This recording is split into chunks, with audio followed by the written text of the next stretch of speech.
Hey, best friend, welcome to the podcast today.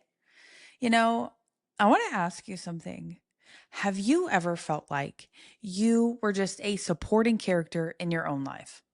Like you were on the sidelines watching things happen rather than making them happen?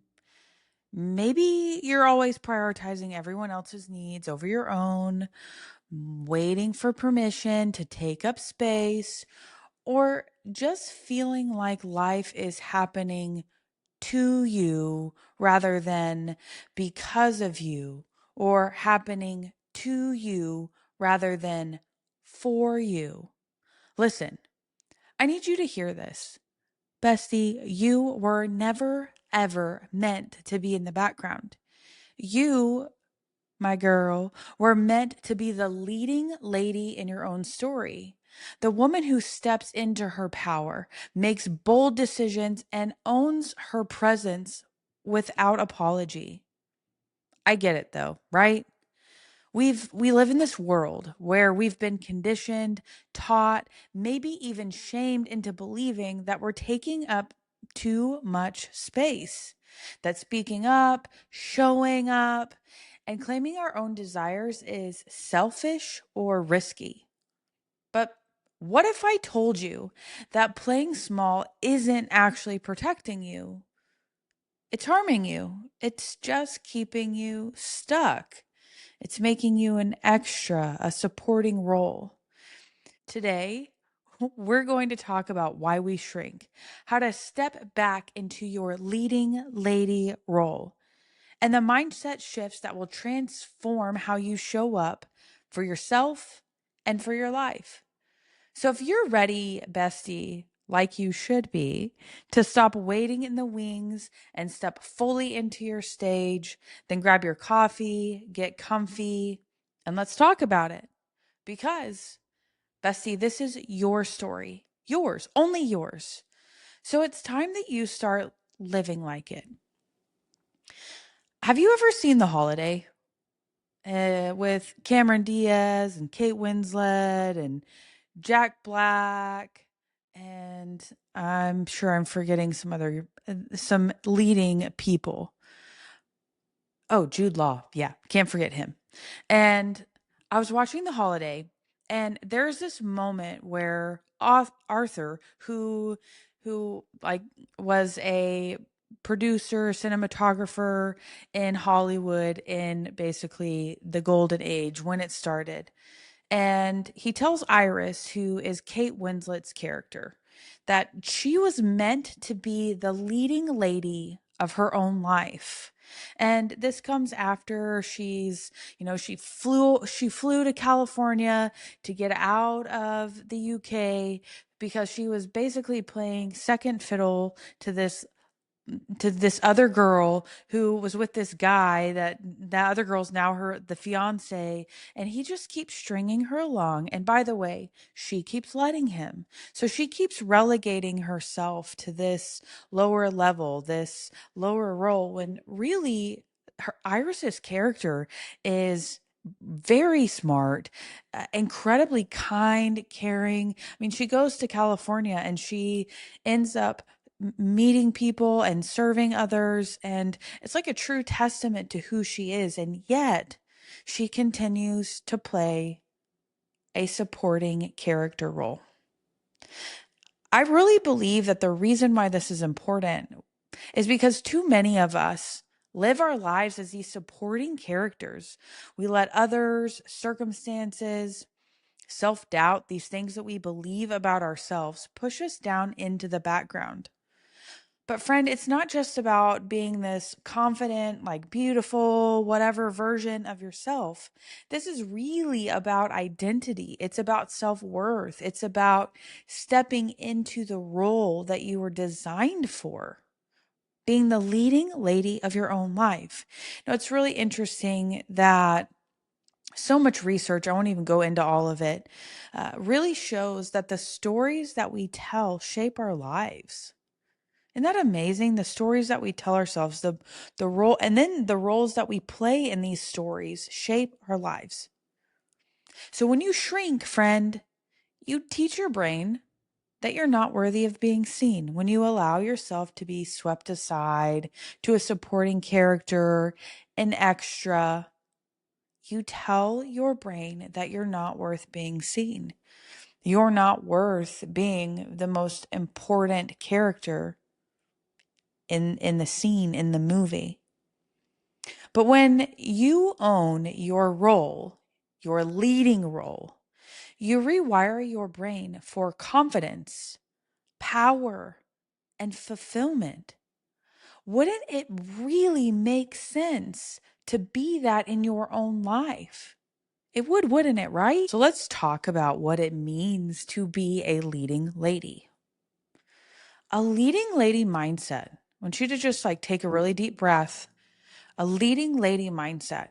She owns her own story. She doesn't wait for permission or for validation. She's not seeking any approval from anybody else. Why? Well, she knows who she is. She's deeply connected to her values, and she makes choices that align with her purpose. I don't know about you, but I have totally not played the leading lady role in my life before. I have given my power to so many other people. I think about a time in my life when I was really longing to be loved romantically, and hoping that someone would notice me rather than standing and owning my leading lady role. I that that part of me that was longing for somebody to make me feel important, not really living, standing in my purpose, that part of me that was doing that was putting me in this supporting character role, because leading ladies don't do that. The leading lady also navigates challenges with resilience. She's not looking to avoid, she's not self doubting. I mean, when you think of a leading lady, you think of a woman that is so confident. And it's not, again, it's really not about outward appearance. It's really about her knowing who she is. She embraces her full presence, but it's not just for others, it's for herself. Can you see how that would be really important? So let's flip this. We shrink into the background. We become an extra, or at best, a supporting role in our own life, which is so silly. We become at best an extra or supporting role for these reasons. We have conditioning or socialization in our lives many times. And I feel like it's really like this in the South. I'm certain it's like this other places too. But many of us have been taught to be nice, to be agreeable, to not be too much. Is that connecting with any of you? You must be nice, but somehow nice means that what I think, what I desire, my boundaries don't matter, because it wouldn't be nice for me to say no to you. It wouldn't be nice for me to have a boundary. It wouldn't be nice for me to stand up for myself. It wouldn't be nice for me to somehow do something for me that could make you feel awkward or uncomfortable. So I just need to make sure that I'm nice, that I'm not too loud, too this, too that. I'm not too much. Socialization often tells us this. And then we get these internal messages that are paired with limiting beliefs. We have these thoughts like, I'm not good enough, or who am I to take up space? Again, this is a limiting belief. I'm too much. Too much of what exactly? Or too little? You're not enough this, you're too much that. Anybody else like want to throw up in their mouth? The truth is, though, we believe this. We believe these silly nonsense things. Sometimes we have, really, it's anxiety. I say, it's like fear of this, but really it's anxiety. It's anxiety of rejection or of judgment. We have this deep rooted it's a fear, but anything. So let me just pause here because my brain's like, I don't want to confuse anybody. Fear lives in the past. Anxiety lives in the future. When we say, what if? Well, it might. When we start forecasting what's going to happen in the future, that's really anxiety. So, either way, we have this deep rooted fear that manifests as anxiety. That if we take the center stage, if we take the leading lady role, we will be criticized, abandoned, we'll lose love, we won't be accepted. So instead, we shrink because one of those things might happen. Sometimes, though, we enact this background character because we see ourselves that way, and then our actions follow suit. However, you see yourself, you will behave that way. If you see yourself as a loser, you are going to do loser things, whatever that means. If you see yourself as, I don't know, not very pretty, then you're going to do less to take care of your hair, uh, put on I really think the older I get, and maybe you feel this way too, the older I get, the more I feel like my skin routine is self-care for me. But if I don't really feel like I'm beautiful anyways, it's not going to matter. Then why would I care for myself? So subconsciously, when we see ourselves as a background character, we follow suit.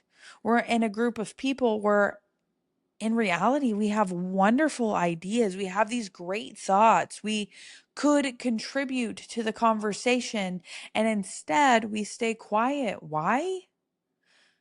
Because no one wants to hear what we have to say, or so and so could say it better, or whatever it is, rather than living out this belief that my thoughts, ideas, whatever it is actually valuable. Friend, you got me. You know what it is to be a leading lady. You can see how we shrink, how we do these silly nonsense things. But let's talk about how you take this back, because I know that you want to be the leading lady of your life, right? I mean, you would have stopped listening to me by now. You know that you were meant to be the main girl. You were meant to be the leading lady of your life. So, how do we do this? Well, first, we have to rewrite our narrative. Okay, I want you to just let that sink in. We have to rewrite our narrative. I'm going to tell you how to do this. But first, I want you to really understand it. Your brain always, if you haven't gotten this yet, your brain always, I know you're not supposed to say always or never, but this is a truth of your brain. Your brain works to confirm what you believe about yourself. Remember, if you say that I'm a loser or no one cares what I have to say, your brain is going to look for all the ways that you're a loser. It's going to look for all the ways that you shouldn't speak up. So instead, you have to shift your identity. Instead of saying, I'm not a confident person, you need to say, I'm stepping into my role as a confident. You may even directly target that part of yourself.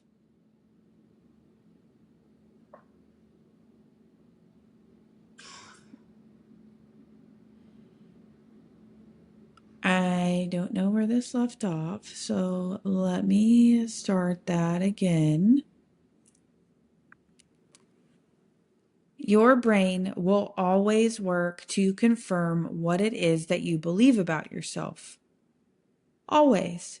Now, friend, I know that we're not supposed to say always or never. However, this is a truth about your brain. It's just like I was saying earlier. If you believe, friend, that you're a loser, your brain is going to look for evidence that you're a loser. If you believe that you shouldn't speak up, that your voice doesn't have value, your brain is going to look for the ways to confirm that belief. So instead of saying, I'm not a confident person, let's say instead, I'm stepping into my role as a confident woman. Oh, would that be like? I'm stepping into my role as a confident woman. I'm becoming confident. I'm on my way. I'm taking steps towards that. I want you to ask yourself, and maybe you need to pause right now, ask yourself this question and really just let it circle. What if I was already the leading lady? How would I show up differently today? Your answer to this, friend, will help you rewrite your story. It will help you reauthor, because if you were already the leading lady, you would be doing things different than you would if you were the supporting role or an extra. Wouldn't you? Yeah. The second thing that you need to do is you need to take up space. Friend, you got to take up space. Your physiology impacts your psychology. This is a principle of neurolinguistic programming and also interpersonal neurobiology. You need to stand tall. You need to breathe deeply, and you need to claim your space. You know, Amy Cuddy has some research that talks about power poses and how they increase confidence.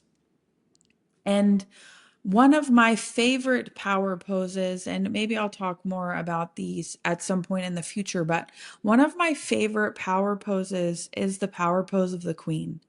And it's this part of me that I connect into. Jungian psychology would call it an archetype. It's this part of me that I connect into, that I believe that the queen that lives in me can give me some wisdom. And she is always, whenever I'm like, all right, let me just tap into this part of me.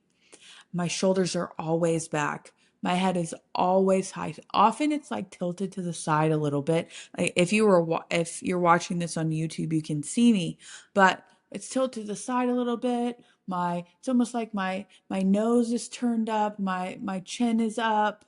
I'm lengthening every part of me. I have in the queen state. I am so tall, so confident, and such a power pose for me. It's not like, oh, I'm going to go, I think about like gladiator power pose or something. It's not like that. It's the queen. The queen is, I don't want to say reserved. That's not the right word. She's always wise. She knows what to do. She's well respected. She's incredibly confident.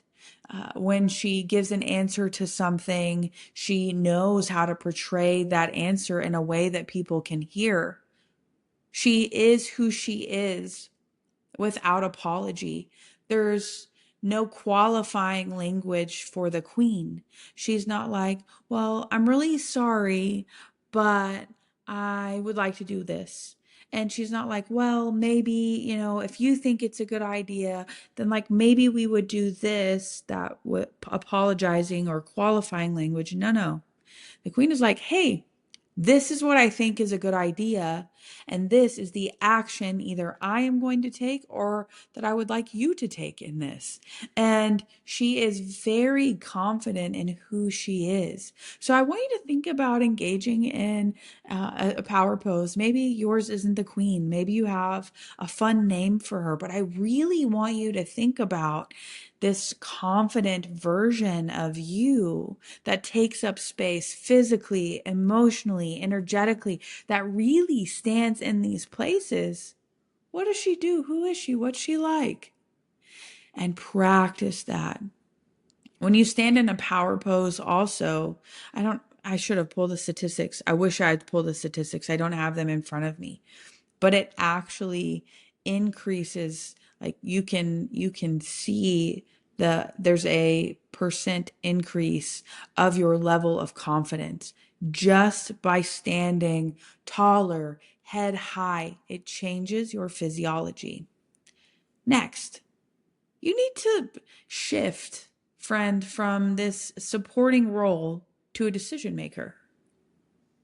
Maybe you need to enact the queen.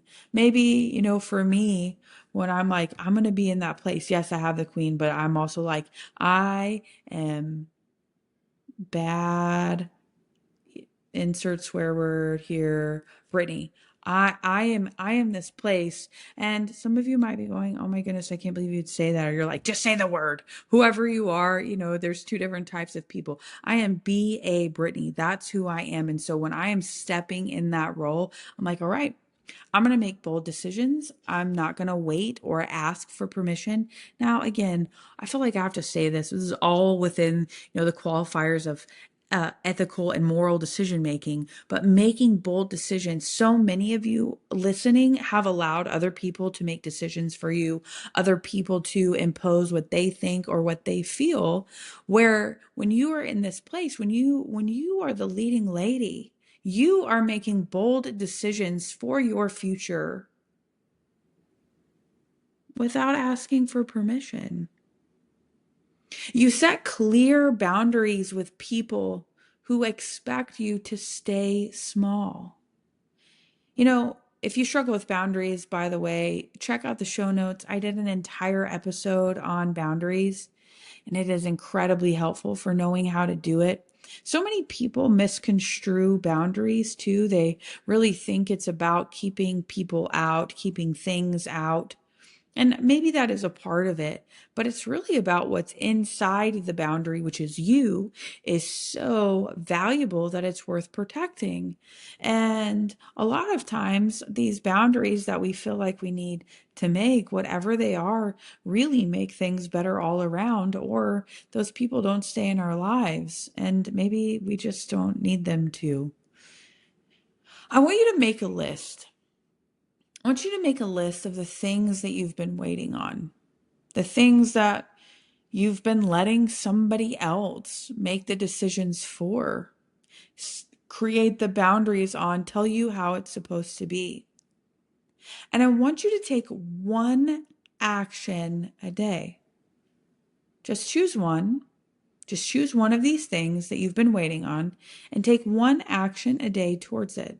A lot of times we say these things like, man, well, when I lose the weight, when I get invited, when when um when I graduate, when whatever these things that we're waiting on, that we don't live our own lives. I know that I've done that. It's so forward focused that we're actually missing out on what's happening right now in our life today. That I'm the leading lady of my life today, not tomorrow. I mean, I will be tomorrow, but not next year, next whatever, when the next happens. I am today. So make that list. And by the way, I can't make you. But wouldn't it be better if you did?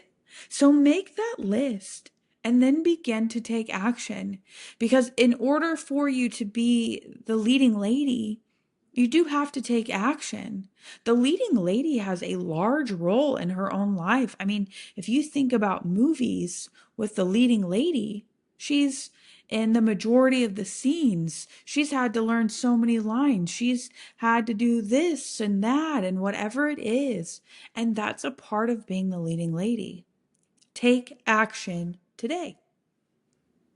Now, you have got to reframe this anxiety around rejection, around judgment. The fear of judgment really is rooted in this primal need for belonging.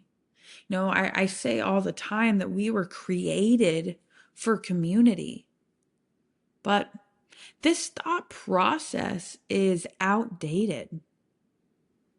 It's outdated because we can belong. We just don't have to belong with everyone. Not everyone will like you. Not everyone will like me.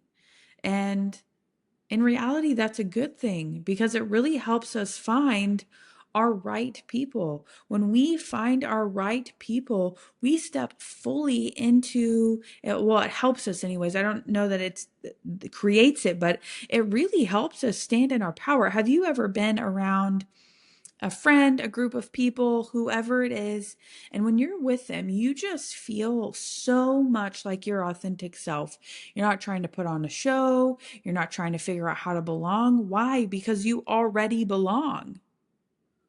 I think about, I wish I could take credit for this. It's so genius, but I can't in any capacity. Mel Robbins, you've probably heard of her. She says, let them. If they want to criticize you, let them. If they want to leave, let them. If they want to do whatever it is, let them. Let them. And how much more empowering would it be for you that if you thought, well, if this person doesn't like me as the leading lady of my own life, I'm not trying to be the leading lady of their life, just of my own life. If they want to leave, then I'm going to let them. Well, why would I let them? Because they're not celebrating who I am anyways. So the whole time, if I'm trying to be the leading lady and they don't like it, well, guess what? They're going to try to steal the show, whatever that means in my own life. Let them leave. Let them say whatever it is. And please, friend, hear me. This is hard. It's so hard. People say stuff sometimes and they do not consider the consequence. I feel, we live in this world of like social media keyboard warriors.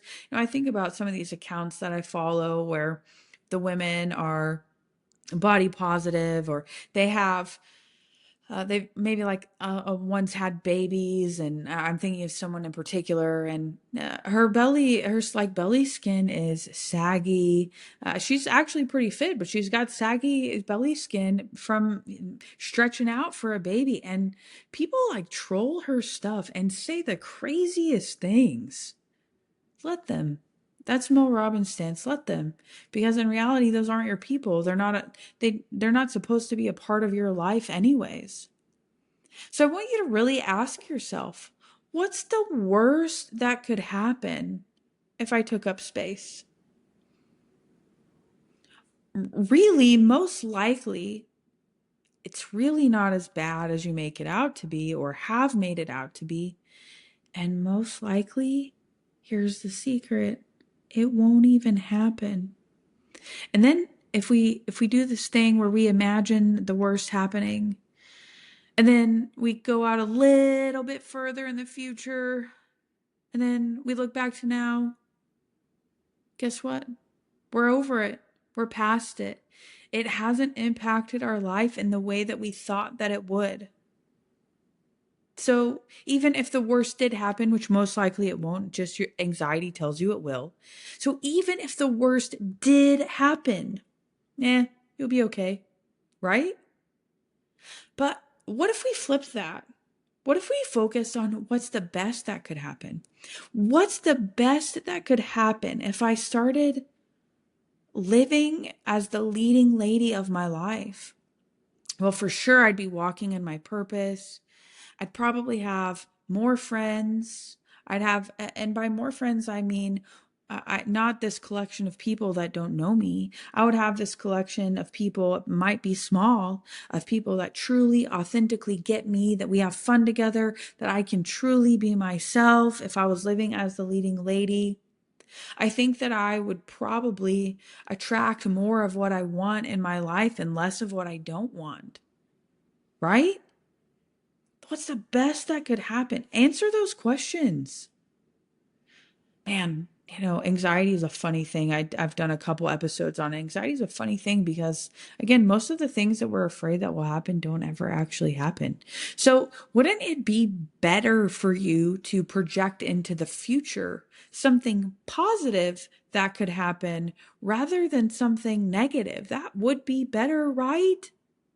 Let's do that. Let's project into the future positively.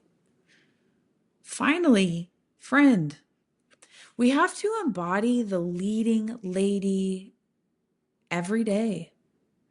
Your daily habits must reinforce your identity. If your leading lady is fit, guess what? You must go to the gym. You must lift some heavy weight. If your leading lady is fit, maybe she's flexible and you do like Pilates or something awesome like that. If she is educated, Maybe she consumes podcasts that teach her new things or reads books or whatever. Whatever your leading lady is, you must have daily habits that reinforce that identity. I know this might come as a shock, but you need to dress like, speak like, and act like the version of yourself who is already the leading lady. Friends, let's be really real. Some of you, when you go to pick your clothes for the day, and I'm not saying you're like at home, but maybe you need to consider this when you're at home. But when you're going out, like if you were the leading lady, like you need to ask yourself this.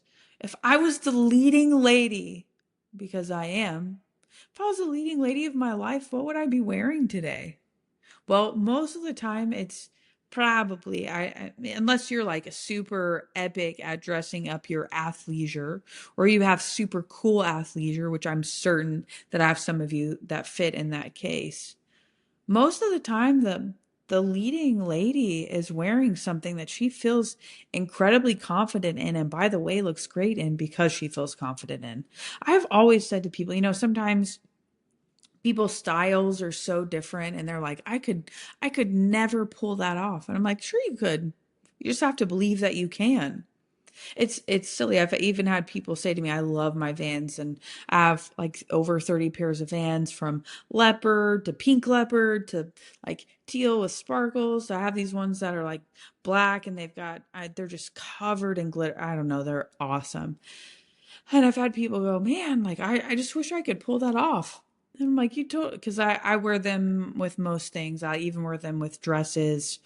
Uh, that's what my leading lady wears. And I've had people say to me, man, like I wish I could pull that off. And I'm like, you totally can.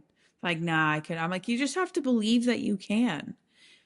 I mean, think about sometimes what you see celebrities wear. You're like, they just believe that they can pull that off, so they do. Maybe you need a leading lady playlist. Maybe you need a playlist that you listen to that helps you feel unstoppable, that really facilitates that in your life. Music is huge at changing physiology. I have an entire playlist that's dedicated to femininity, feminine energy, that when I listen to this, I feel very present in my body. It puts me in a space to flirt with my husband. It puts me in a space to be soft and warm and playful and all of those things. I have a very specific playlist. I'll put it in the show notes just in case somebody's like, I want to hear that. I have a very specific playlist for that. By the way, this is my disclaimer. If you listen to this playlist, I don't necessarily subscribe to all the lyrics of the songs or anything like that. This is definitely for grown-ups because there are, there might be some colorful language in there. It is all about the body, connecting into your body.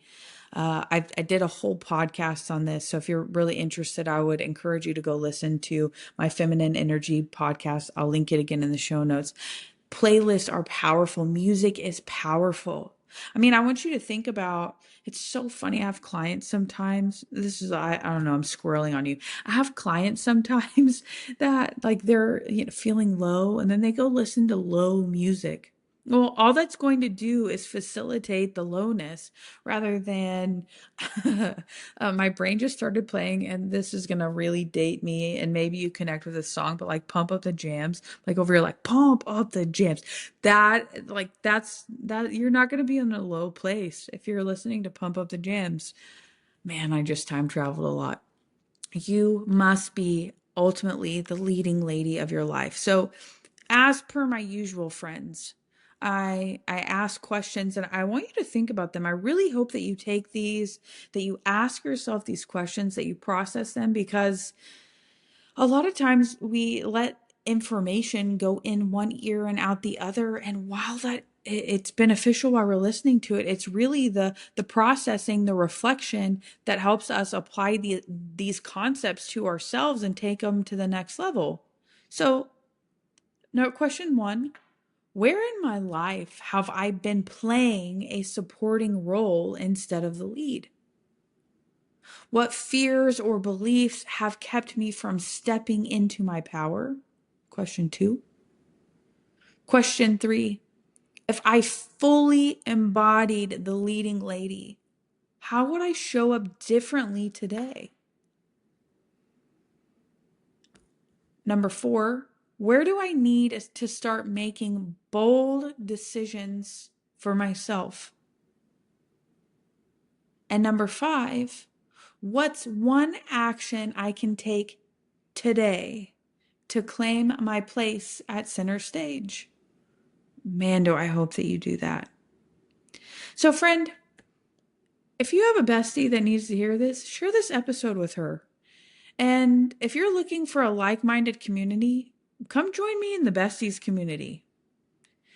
And finally, if you are getting things out of what you're listening to, please give this podcast a review and follow it. It really helps people find it. So, leave a review. Ultimately, friend, you were not meant for the background. My friends are leading ladies. You weren't meant to sit quietly waiting for the moment. If you needed the clue, this is your moment. Step into it. Own it. Be the leading lady of your life. Today is your day. Now is your time. Just do it. Until next time.